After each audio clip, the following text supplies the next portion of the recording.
Equivalent concept में सबसे पहली चीज जो हम लोग सीखने जा रहे हैं that is your N factor. इसको कुछ बुक्स में वैलेंसी फैक्टर भी लिखते हैं, एन फैक्टर और वैलेंसी फैक्टर।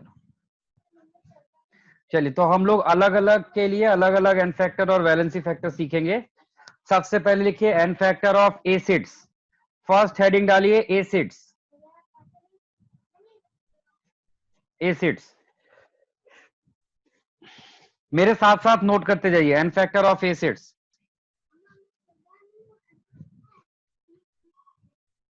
लिखिए इसमें number of replaceable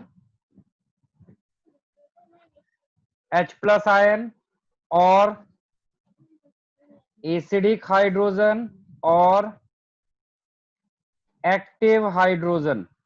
number of replaceable H plus ion, acidic hydrogen, active hydrogen in 1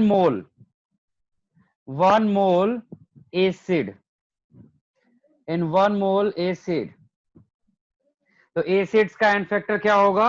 number of replaceable H plus या फिर नंबर ऑफ एसिडिक हाइड्रोजन और number of active hydrogen in 1 mole acid. इसी को हम लोग बोलते हैं क्या? N factor. लेकिन ये फॉर्मूला सिर्फ किसके लिए वैलिड होगा? This formula is applicable for Arrhenius theory,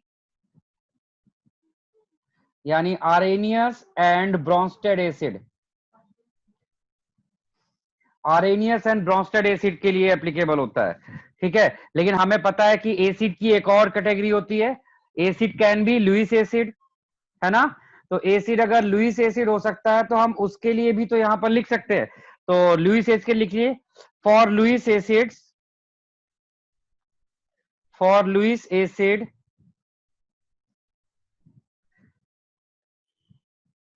number of electron pair accepting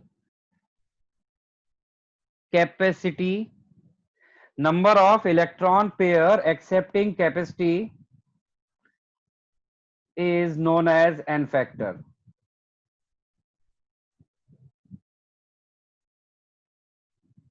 note कर लीजिए,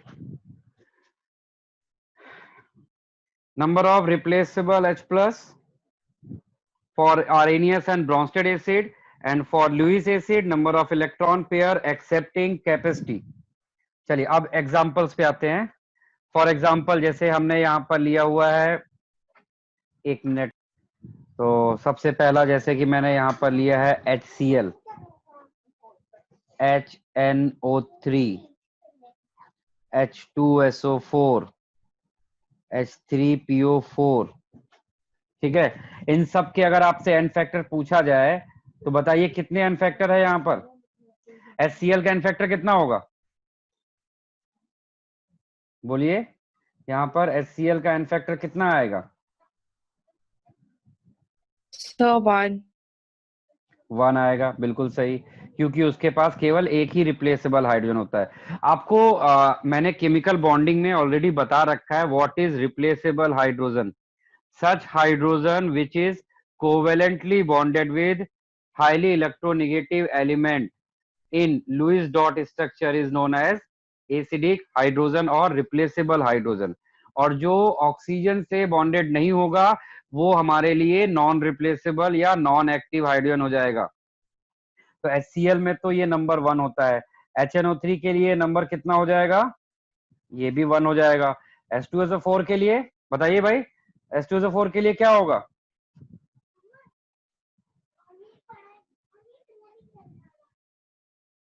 सर 2 होगा। गुड। H3PO4 के लिए? H3PO4 में कितने रिप्लेसेबल हाइड्रोजन होते हैं? आपको बॉन्डिंग के स्ट्रक्चर याद होने चाहिए, नहीं तो फिर आप यहाँ पे फंसोगे।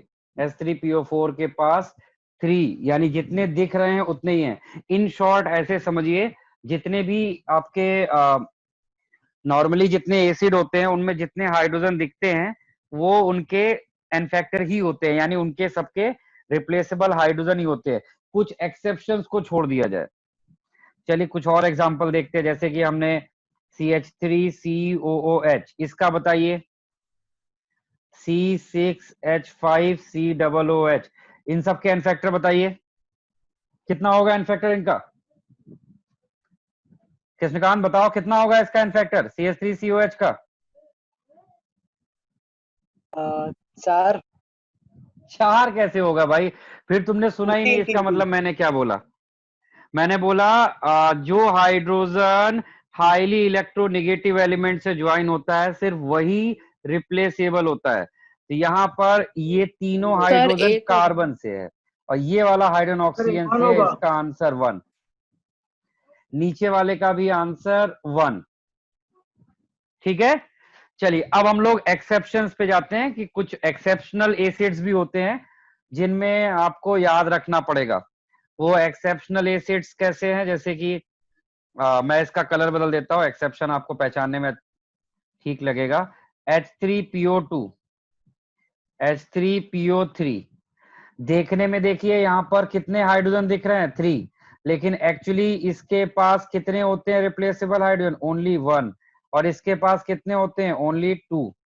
तो ये दोनों हमारे लिए क्या हो गए, एक्सेप्शनल स्ट्रक्चर हो जाते हैं। ठीक है, ये दोनों हमारे लिए क्या हो जाएंगे, एक्सेप्शनल स्ट्रक्चर बन जाएंगे। चलिए अच्छा, एक और आपको देखते हैं कि जो आपके स्ट्रक्चर की प्रैक्टिस को थोड़ा सा बताएगा।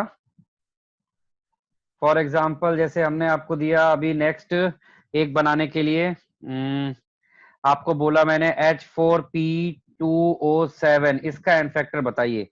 तो आपको या तो डायरेक्टली पता होना चाहिए कि इसमें जो हाइड्रोजन है वो किसके साथ बॉन्डेड है। अगर आपको नहीं पता है तो एक बार इनका स्ट्रक्चर बना लीजिए। H4P2O7 में जब यहाँ ऑड नंबर होता है तो यहाँ पे ऑक्सीजन इन दोनों के बीच में आएगा, और फास्फोरस के एसिड में ये बॉन्ड कंपल्सरली होता है।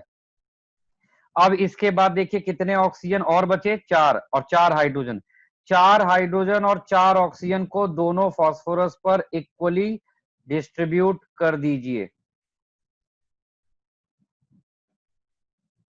अभी देखिए यहाँ पर कितने हाइड्रोजन ऑक्सीजन से अटैच हैं, 4, तो यहाँ पर एन फैक्टर कितना हो जाएगा, 4। लेकिन एन फैक्टर में एक सबसे इंपॉर्टेंट चीज जो आप भूल जाओगे वो मैं फिर से याद दिलाता हूं।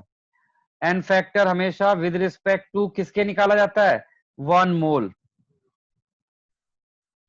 ठीक है, एन फैक्टर हमेशा 1 मोल के रिस्पेक्ट में निकाला जाता है।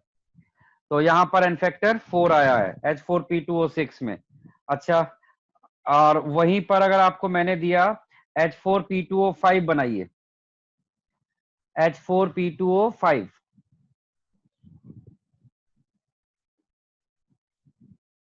तो H4P2O5 का स्ट्रक्चर कैसा होता है, POP, ऑड नंबर है, double bond O, double bond O।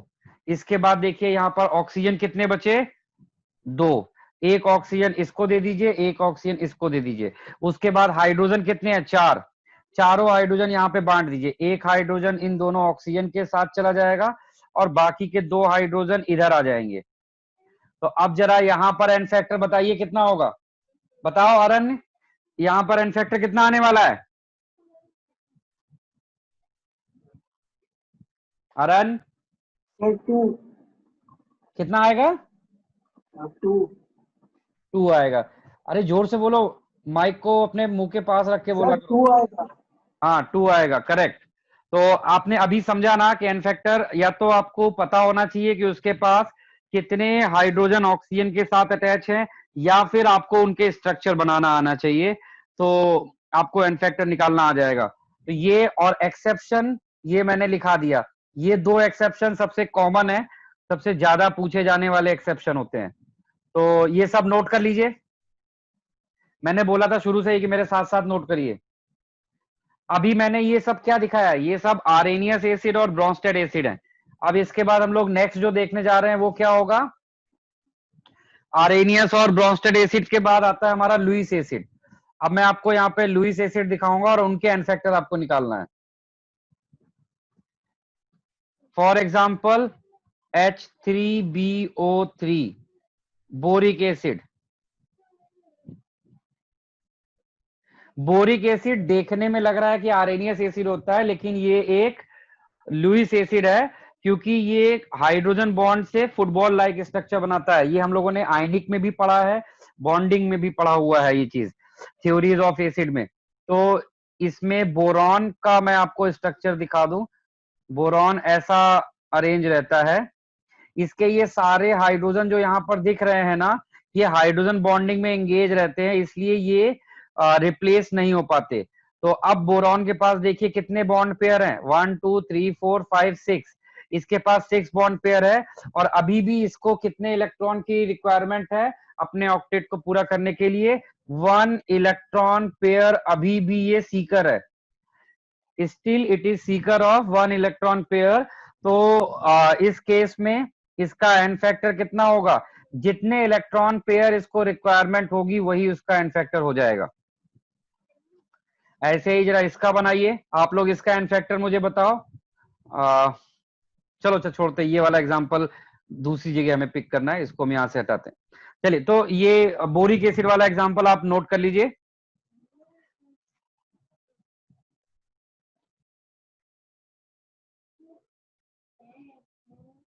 Note कर लीजिए एग्जांपल ये। तो ये हमने एसिड्स के एन फैक्टर कर लिए हैं। यस सर, एक्चुअली मैंने ये सब लिखा हुआ है पहले ही, तो मैं सिर्फ जो एड ऑन अभी आप कर रहे हो वो कर लो ना। हाँ, जो तुम्हें उसमें नया दिखाई पड़ रहा है उसको लिख लो, और जो तुम्हारा पहले से किया हुआ है उसको बस सिर्फ सुनते जाओ, समझते जाओ। फिर अभी मैं क्वेश्चन दूंगा तो उन क्वेश्चंस को करने में एफर्ट करना। Okay sir. चलो, इसके बाद हेडिंग डालिए, नेक्स्ट है N factor of base.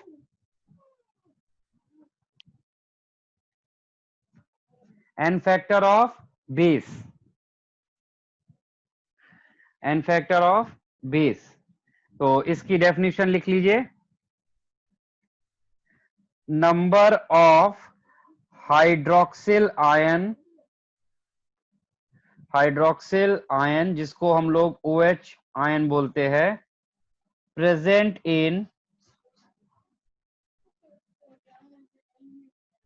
1 mole of base. ये मैंने कौन से थ्योरी के लिए लिखा है? This is for Arrhenius theory.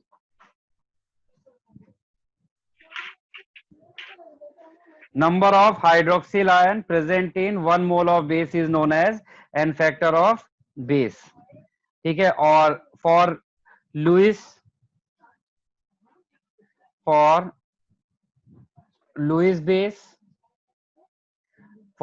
base लिखिएगा,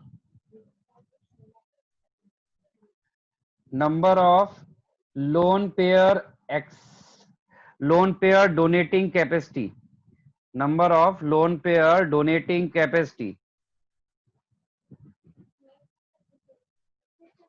number of lone pair donating capacity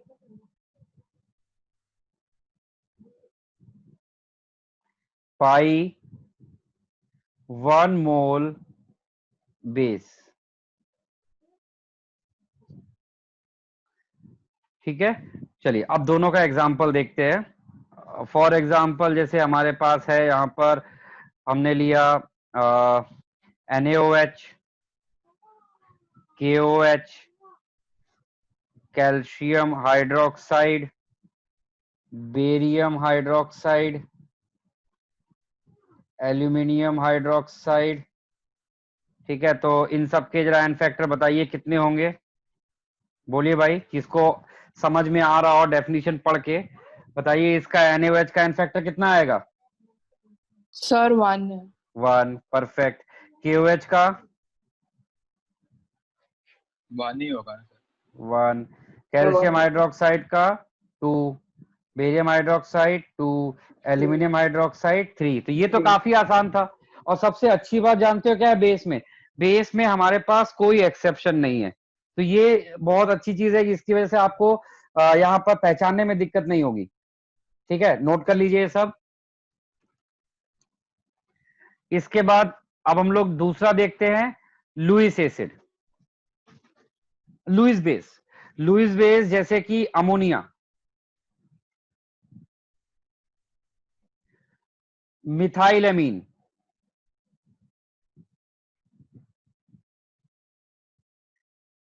मिथाइलएमीन और पिपरिडीन।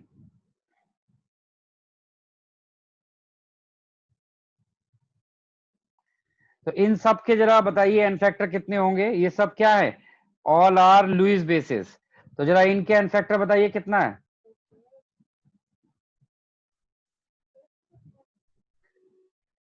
बताइए what is the N factor of NH3। Lahar तुम बताओ what is the N factor of NH3।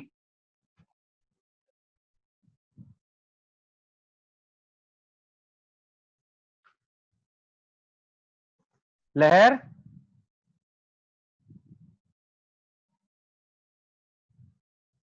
Sir 1 होगा क्या? हाँ, जितना भी उसके पास लोन पेयर डोनेट करने के लिए होता है वही उसका एन फैक्टर होगा।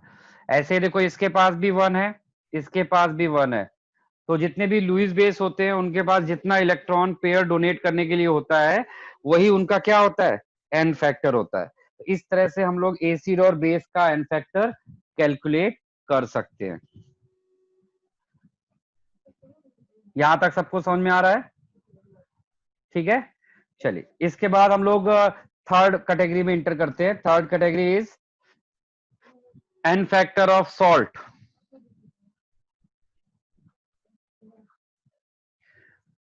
चलिए सॉल्ट शुरू करने से पहले सॉल्ट के बारे में थोड़ी बात कर ले। आपको पता है how many types of salts, आपके 10th क्लास में था ये सब। अगर आप CBSE के होंगे उसमें भी रहता है, और अगर आप ISC के ICSE में थे तो भी उसमें रहता है। What is how many types of salts. Salt के हमारे पास कितने टाइप्स होते हैं। पहला होता है आपका normal salt,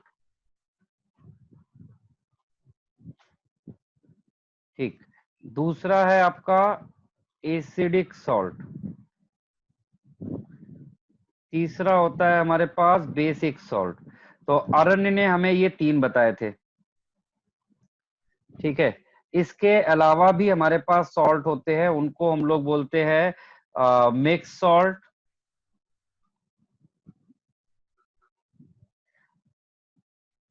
double salt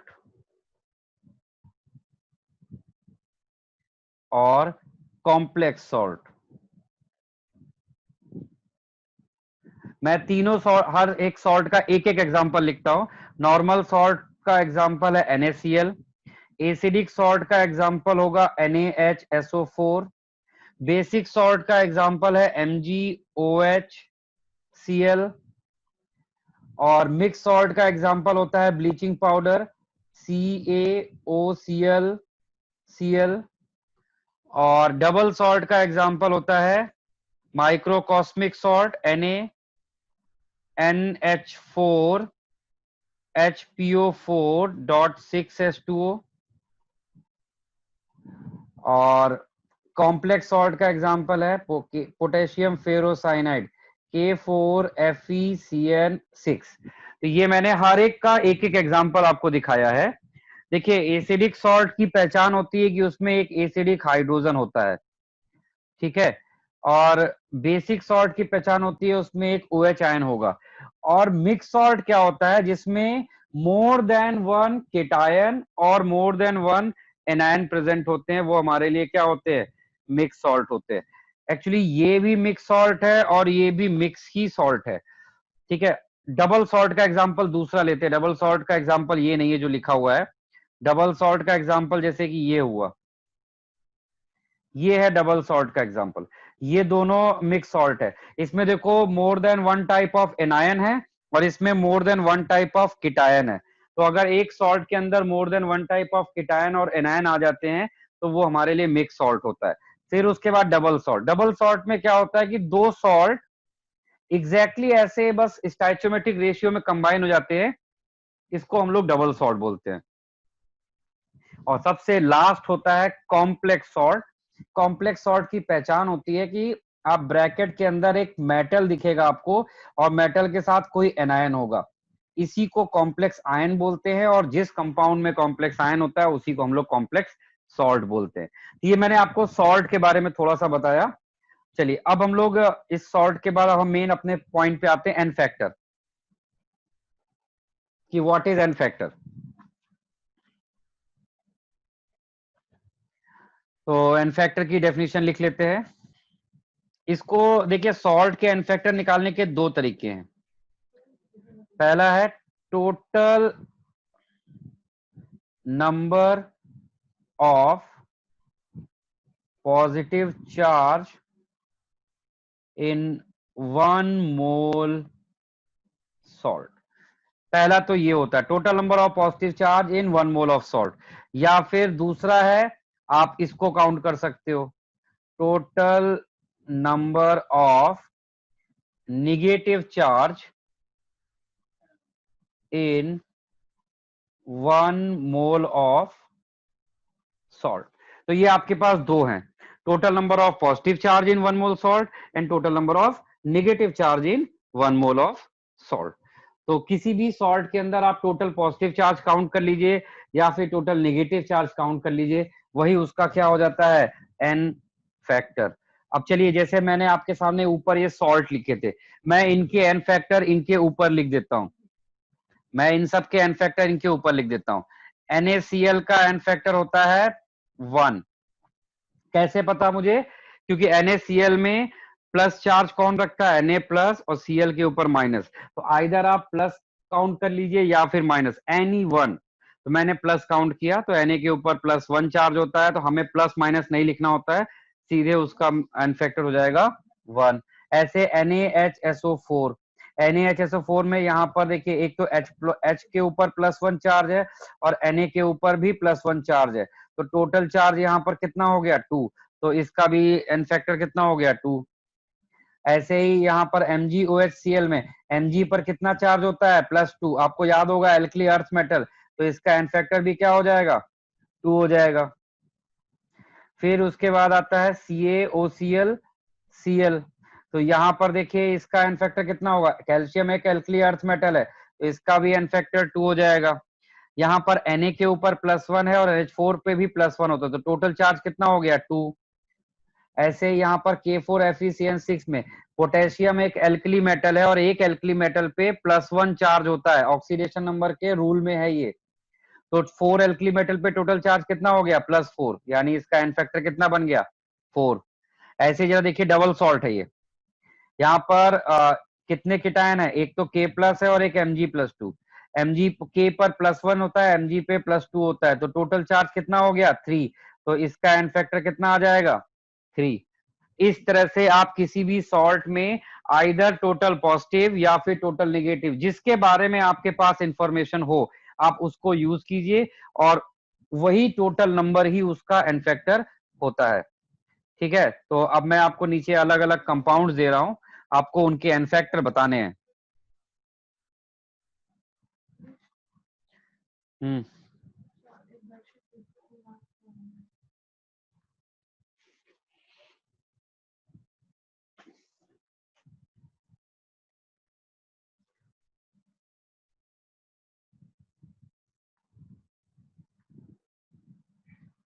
in सबको सॉल्व करिए सभी लोग।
चलिए इन सारे सॉल्ट्स के एन फैक्टर आपको फाइंड करना है, फाइंड करिए सब। तो मैं एक बार आंसर सामने लिख देता हूं, आप लोग अपने अपने मैच कर लीजिए। इसका 2 होगा, इसका 6 होगा, इसका 3 होगा, 2 2, और इस वाले का कितना आएगा 4, और इसका कितना आएगा 8, इसका कितना आएगा 1, और इसका आएगा 3, और इसका आएगा 2। तो इस तरह से हम सॉल्ट के एन फैक्टर निकाल सकते हैं। तो आपने देखा सॉल्ट तक का एन फैक्टर काफी आसान था, एसिड बेस एंड सॉल्ट के एन फैक्टर। ठीक है, अब इसी एसिड बेस और सॉल्ट का जो एन फैक्टर है वो अलग तरीके से भी आपके सामने आ सकता है। तो चलिए अब मैं इसको आपको डिफरेंट वे में दिखाता हूं। चलिए अब ये हमारा फोर्थ टाइप हो जाएगा। फोर्थ टाइप में जैसे कि मैंने क्वेश्चन दिया आपको, यहां पर मैंने बोला NaOH और H2SO4 ये दोनों रिएक्ट कर रहे हैं, इसके भी 1 मोल है और इसके भी 1 मोल है। ठीक है, दोनों के 1 मोल लिए गए हैं। तो आपको इन दोनों के एन फैक्टर बताने हैं रिएक्शन में। क्लियर है चीज, आपको इन दोनों के एन फैक्टर बताने। तो ये वाला क्वेश्चन मैं करके दिखा रहा हूं आपको, आप समझिए। अगर आपको कहीं पर कोई कंफ्यूजन, थोड़ा सा भी कंफ्यूजन है तो आप बिल्कुल पूछो, लेकिन अगर आप पूछोगे नहीं तो आप ये सीख नहीं पाओगे। इसीलिए मैं कह रहा हूं कि पहले मैं बता रहा हूं, ध्यान से सुनिए, फिर उसके बाद क्वेश्चंस को पूछिए। हाँ, तो अब देखिए जब आप इसमें रिएक्शन कराओगे तो इसके 1 मोल में कितने, इसके 1 मोल में कितने OH आयन है, देखिए जरा। इसके 1 मोल में 1 OH आयन होता है। ठीक है, अच्छा इसके 1 मोल में देखिए कितने H आयन है, 2 H आयन। ठीक, अब जब आपको पता है कि एसिड और बेस रिएक्ट करते हैं तो क्या बनाते हैं, सॉल्ट और वाटर। अब हम जब किसी एसिड और बेस को रिएक्ट कराते हैं तो आपको पता है कि प्रोडक्ट क्या बनता है, सॉल्ट बनेगा और वाटर। तो इस रिएक्शन में यहां से OH मिलेगा, वाटर कहां से आता है, एसिड का जो H+ होता है और बेस का OH, यही दोनों मिलके आपस में वाटर बनाते हैं। अब यहां पर देखिए केवल 1 OH है और यहाँ पे 2 H+ है, लेकिन एक OH कितने H+ से रिएक्ट करेगा, 1 OH कितने H+ से रिएक्ट कर सकता है, हमेशा 1 OH केवल एक ही H+ से रिएक्ट करेगा, और आपको प्रोडक्ट यहां पर क्या देगा, प्रोडक्ट में देगा 1 H2O। ठीक, यानी इस रिएक्शन में इसका कितना मोल यूज हुआ है, 1 OH यूज हुआ है, और इसका कितना H+ यूज हुआ है 1, और 1 H+ अभी भी रिटेन रखेगा ये। तो जो 1 H+ है वो अभी भी वहां पर रहेगा, और ये Na के साथ में कंबाइन होके NaHSO4 बनाएगा। तो इस तरह से ये रिएक्शन हो गई। तो अब यहां पर देखिए इनके एन फैक्टर क्या होंगे, NaOH का एन फैक्टर होगा number of OH ion used in reaction by 1 मोल। तो इसके 1 मोल ने कितने OH दिए थे, 1 OH, और उसमें से यूज कितने हुए हैं 1, तो इसका एन फैक्टर कितना होगा 1 होगा। वहीं पर H2SO4 का एन फैक्टर देखिए जरा, इसके 1 मोल ने 2 H+ दिए थे, लेकिन आउट ऑफ देम यूज कितने हुए हैं, केवल एक ही यूज हुआ था। तो 1 मोल में से जितना यूज होगा वही उसका एन फैक्टर हो जाएगा। तो अब यहां से अभी तक आपको मैंने एसिड और बेस में डेफिनेशन बोली थी, नंबर ऑफ H+ आयन और OH आयन प्रेजेंट, वो होता है मैक्सिमम एन फैक्टर। ठीक, अब लेकिन जब आप केमिकल रिएक्शन कर रहे होते हैं तो ड्यूरिंग रिएक्शन जितने भी H+ या OH आयन यूज होंगे, नंबर ऑफ H+ आयन और OH ion use during reaction होते हैं, वही आपका एन फैक्टर होता है। कि मेरी बात सबको क्लियर हो रही है? आप एक और बार एक्सप्लेन कर दो ना कि वो इनफैक्ट वाला पॉइंट।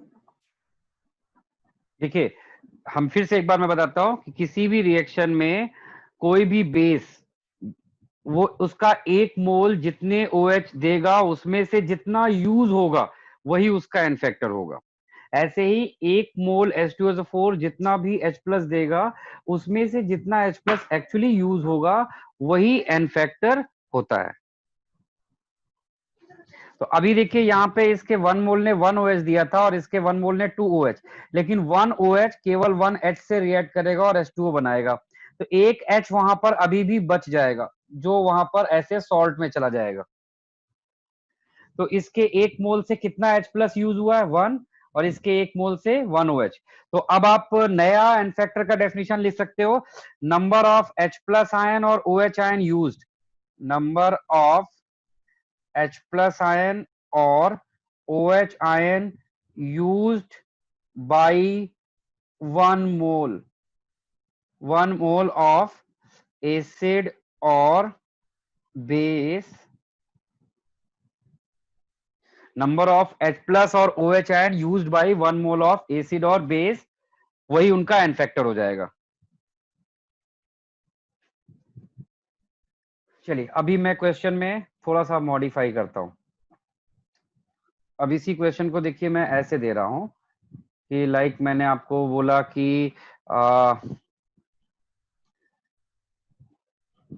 2 मोल ऑफ NaOH है और इसको 1 मोल H2SO4 से रिएक्ट करना है। आपको रिएक्शन भी लिखनी है और साथ साथ इन दोनों के एन फैक्टर भी बताने हैं। चलिए ट्राई करिए आप लोग, पहले आप ट्राई करिए। यहां से देखिए, ये 2 NaOH आपको कितना OH देगा, 2 OH देगा, और एक H2SO4 आपको कितना देगा, 2H प्लस। तो 2 OH 2H प्लस से रिएक्ट करके बनाएगा यहाँ पर 2H2O, ठीक है। और बाकी क्या बचा, SO4 और Na2SO4 आपको यहाँ पर सॉल्ट के फॉर्म में मिलेगा। अब जरा रिएक्शन में देखते हैं कि किसके कितने यूज हुए। इसके 2 मोल NaOH में से 2 OH यूज हुए थे, लेकिन हमें कितने के लिए निकालना होता है, विद रिस्पेक्ट टू 1 मोल। तो 1 मोल NaOH से कितने OH यूज हुए होंगे। ऐसे ही यहाँ पर इसके 1 मोल H2SO4 से कितने H प्लस यूज हुए हैं, 2। तो 1 मोल से जितने आपके H या OH यूज होंगे वही उनका एन फैक्टर होता है।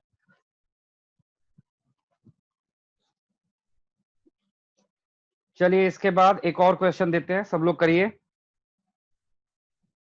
क्वेश्चन है आपको NaOH प्लस H3PO4, इन दोनों के एन फैक्टर बताने हैं। कितने मोल है, दोनों के 1 मोल लिए गए हैं। फिर हमने 2 मोल ऑफ NaOH लिया और H3PO4 का हमने H3PO4 हमने यहाँ पर कितना लिया है, वो अभी भी 1 मोल ही है।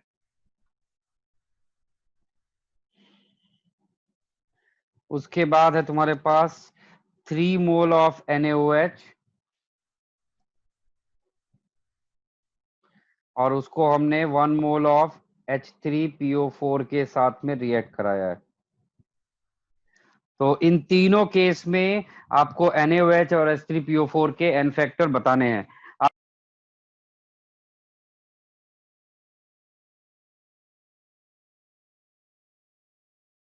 चलिए इनफ टाइम। अब देखिए जिसको नहीं आया, इसके 1 मोल ने 1 OH दिया और इसके 1 मोल ने 3 H दिया, लेकिन 1 OH केवल एक ही H से रिएक्ट करेगा, यानी केवल एक H यूज हुआ और एक OH, इसलिए एन फैक्टर 1। इसके 2 मोल ने 2 OH दिया और इसके 1 मोल ने 3 H दिया, लेकिन 2 OH केवल 2 H से रिएक्ट करेगा, यानी इसके 2 H यूज हुए, इसलिए एन फैक्टर 2। और इसके 2 OH हैं, लेकिन 2 OH किससे आए थे, 2 मोल से आए थे। 2 मोल से 2 OH, तो 1 मोल से कितने OH होंगे, 1 OH।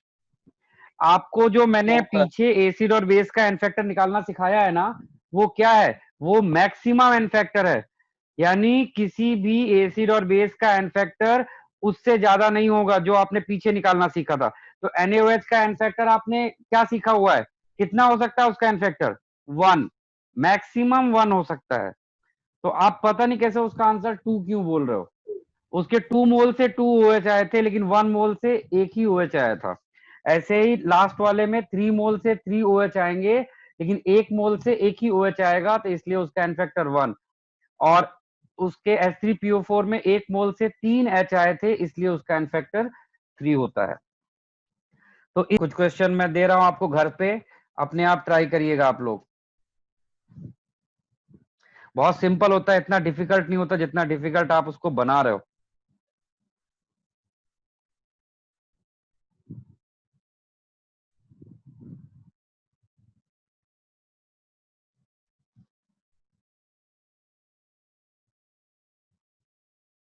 इस केस का एन फैक्टर बताना है। एक ये घर के लिए है, आपको घर पे ट्राई करने हैं सारे क्वेश्चन।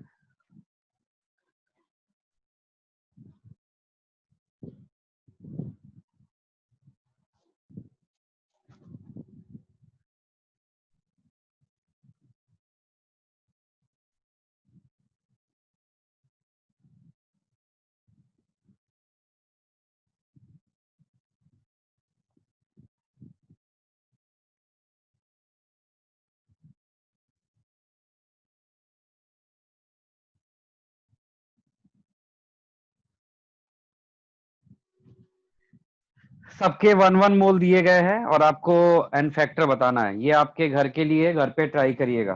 तो इस तरह से हमने एसिड, बेस, सॉल्ट और एसिड और बेस के क्यूमुलेटिव एन फैक्टर कैलकुलेट करना सीखा था।